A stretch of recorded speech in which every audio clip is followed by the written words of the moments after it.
As-tu déjà entendu parler du novlangue? Ce terme a été inventé par George Orwell, un écrivain et journaliste du début du siècle dernier.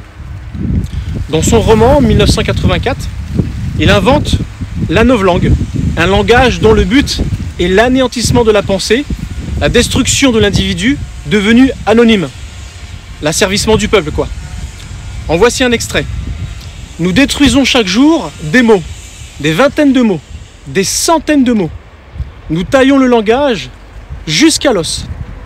Ne voyez-vous pas que le véritable but du novlangue est de restreindre les limites de la pensée? À la fin, nous rendrons littéralement impossible le crime par la pensée, car il n'y aura pas de mots pour l'exprimer. La révolution sera complète quand le langage sera devenu parfait. Ce sont ses propres mots. Mais que voulait-il dire par là?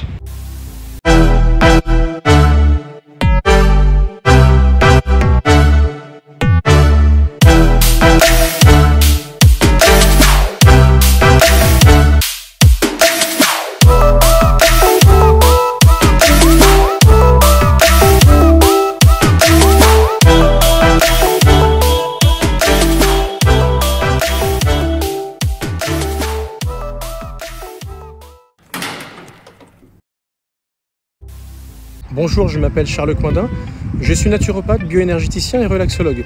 J'aide les femmes cadres, ingénieurs ou secrétaires de direction victimes d'harcèlement sexuel au travail à retrouver rapidement leur dignité et leur bonheur.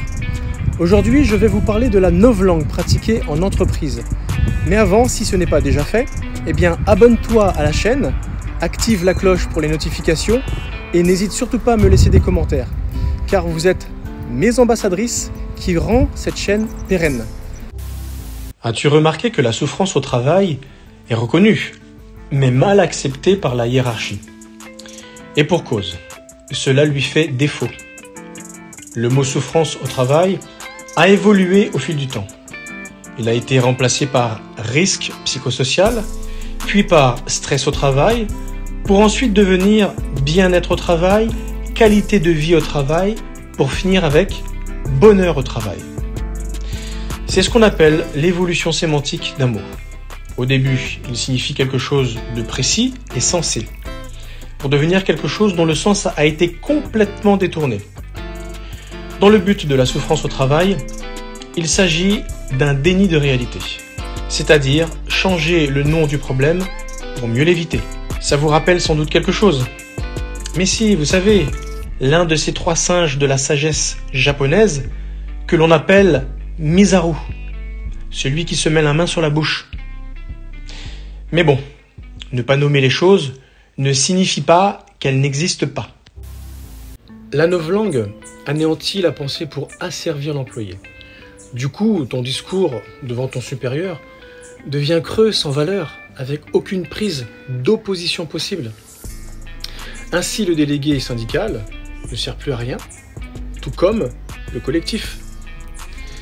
Eh bien, sache une chose, c'est qu'en hypnose, l'utilisation de la répétition de certains mots a pour but de modéliser ton subconscient, le rendre malléable. Et si ton subconscient devient malléable, ton inconscient le deviendra par la suite. En intégrant ces mots qui ont pour but de changer ta vision des choses, à savoir changer ton mal-être en quelque chose de positif. Le bien-être au travail devient un critère d'évaluation, une injonction de positivisme, ce qui ouvre un nouveau marché au sein même de l'entreprise avec des formations au bien-être, au travail, réalisées par des managers qui prennent le rôle de CHO, Chief Happiness Officer, c'est-à-dire directeur du bonheur. Le but, déformer le langage et la communication pour mieux noyer la souffrance au travail, ce qui rend impossible de nommer le mal-être avec exactitude. La novlangue managériale est typique de la perversion narcissique.